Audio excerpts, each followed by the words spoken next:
Napoleon's Egyptian campaign, which began as a bold strategic gamble, gradually turned into a costly entanglement that exposed the limits of ambition without sustainable support. While his early victories on land, especially against poorly organized local forces, created the illusion of complete dominance, the destruction of the French fleet by the British Royal Navy fundamentally changed the balance of power. Cut off from France, surrounded by hostile populations, and facing the combined pressure of the Ottoman Empire and Britain, the French army found itself isolated in unfamiliar territory. Napoleon attempted to compensate for this isolation through political maneuvering, symbolic gestures toward local religious leaders, and aggressive military expansion into the Levant, but these efforts failed to deliver lasting results. Repeated uprisings, brutal crackdowns, disease, and supply shortages steadily weakened French control. In the end, Napoleon's decision to abandon Egypt and return to France marked a turning point where personal ambition overtook military responsibility. The remaining French forces, leaderless and exhausted, were eventually forced to surrender, bringing the Egyptian expedition to a humiliating close. What began as a vision of reshaping global power ended as a lesson in how naval superiority, local resistance, and overextension can undo even the most brilliant battlefield commander.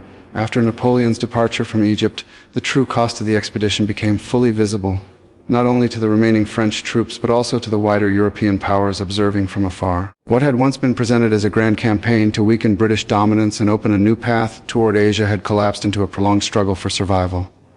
The French soldiers left behind were no longer fighting for conquest or glory. They were fighting simply to hold ground, to secure supplies, and stay alive in an increasingly hostile land. Egyptian resistance grew stronger with every passing month, fueled by anger over French brutality, heavy taxation, and religious insensitivity, despite Napoleon's earlier attempts at symbolic appeasement. Villages that had once submitted quietly now became centers of rebellion, and supply routes were constantly attacked by guerrilla fighters who knew the terrain far better than the occupying force.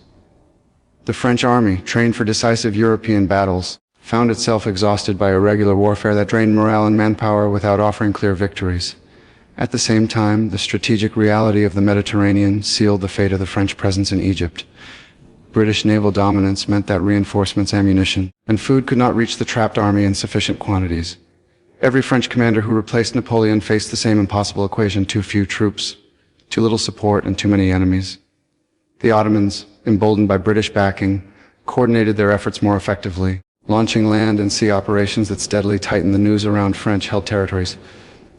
Even when the French managed to win isolated battles, those victories brought no long-term advantage because they could not be reinforced or exploited. Disease spread rapidly among the troops, especially plague and dysentery, further weakening an army already stretched beyond its limits. Medical knowledge at the time was insufficient to contain such outbreaks, and fear of illness often proved as destructive as enemy weapons. Politically, Napoleon's Egyptian adventure produced mixed and often contradictory consequences. On one hand, it exposed the vulnerability of Ottoman control over its provinces and demonstrated how a European army could defeat traditional forces with modern tactics. On the other hand, it also showed that military superiority alone was not enough to govern a land with a deeply rooted culture, religion, and social structure. The French administration attempted to introduce reforms, establish councils, and regulate taxation. But these measures were widely perceived as foreign impositions rather than genuine improvements. Local elites cooperated only when it suited their interests, and popular resentment continued to simmer beneath the surface. The idea that Egypt could be easily transformed into a loyal outpost of French power proved to be a dangerous illusion. Meanwhile, in Europe, Napoleon's return to France marked the beginning of a new chapter that would reshape the continent. By abandoning his army in Egypt and seizing power in Paris, he demonstrated a defining characteristic of his career: an unwavering focus on personal destiny. To his supporters, this was evidence of extraordinary vision and decisiveness. To his critics, it was an act of calculated betrayal that sacrificed thousands of soldiers for political gain. History would later judge him as both a military genius and a ruthless opportunist. His rise to power ensured that the Egyptian campaign would not be remembered solely as a failure, but as a stepping stone toward the Napoleonic era that followed. Yet for Egypt itself, the consequences were profound and long-lasting. The French invasion shattered the illusion of isolation that had protected the region for centuries. European interest in Egypt intensified, not just militarily but intellectually and economically. Scholars, engineers, and scientists who accompanied Napoleon left behind detailed studies of Egyptian geography, society, and antiquities, laying the groundwork for modern Egyptology. While this academic legacy is often celebrated, it cannot be separated from the violence and exploitation that made it possible. The same expedition that produced maps and manuscripts also produced massacres, destruction, and deep social trauma.